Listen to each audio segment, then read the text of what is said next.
పరలోకమందున్న వారిలో గాని, భూమి మీద ఉన్న వారిలో గాని, భూమి కింద ఉన్న వారిలో గాని ప్రతి వాని మోకాళ్ళు యేసు నామమునకు వంగునట్లు ప్రతి వాని నాలుక తండ్రి అయిన దేవుని మహిమార్థమై యేసుక్రీస్తు ప్రభు అని ఒప్పుకొనున్నట్లు దేవుడు ఆయనను అధికంగా హెచ్చించి ప్రతి నామమునకు పై నామమును అనుగ్రహించెను.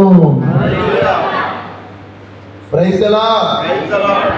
ఈ ప్రపంచంలో దేవుళ్ళు దేవతలు అనబడేవారు ఎన్ని రకాల నామకరణములు చేయబడి ఎన్ని రకాల పేర్లను కలిగి ఉన్నారో, నామములు కలిగి ఉన్నారో, నామములన్నిటికంటే పై నామముగా దేవుడు యేసుక్రీస్తు ప్రభువుని హెచ్చించాడు. తండ్రి అయిన దేవుడి నుండి నీకు ఏది కావాలన్నా యేసు ప్రభు నామములో అడగాలి. నువ్వు యేసు నామములోనే స్వస్థత, యేసు నామములోనే దయ్యములు వెళ్ళిపోతాయి, యేసు నామములోనే ఒక పాపి పరివర్తన చెందగలడు. పరలోకములో ఉండే పరిశుద్ధులు, భూలోకంలో ఉండే మానవులు, పాతాళ లోకములో ఉండే మృతులు కూడా యేసుక్రీస్తు నామమునకు మోకాళ్ళు వంచి దేవుడు యేసుక్రీస్తు దేవుని మహిమ, అదృశ్యుడైన దేవుని యొక్క ప్రతిరూపం యేసుక్రీస్తు ప్రభు అని పలికే రోజు వచ్చింది. నిజమైన ఆరాధకుల సమయం వచ్చింది. నిజమైన క్రైస్తవుడు ఎవడో రుజువుపరచబడే సమయం వచ్చింది. భక్తి అనే ముసుగు ఎవడేసుకున్నాడు? గొర్రె చర్మమును కప్పుకున్న తొడేలు ఎవరో దేవుని మాటలు శ్రద్ధగా వినకుండా, ఆయన శక్తిని ఆశ్రయించకుండా నిరుత్సాహ స్థితిలో ఉన్నది ఎవరో ఆ రోజులు చేసిన ఈ ప్రియమైన దేవుని బిడ్డల ఆయన నామము చూడండి. 3 లోకములో ఉన్నవారు ఆయన నామానికి మోకాలు వంచి దండం పెడుతున్నారు.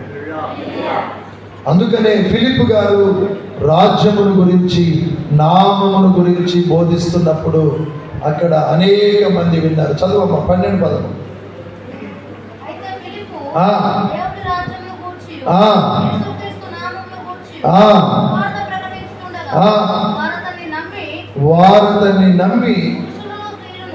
వారు అతనిని నమ్మి పురుషులను స్త్రీలను బాప్తిస్మము పొందిరి.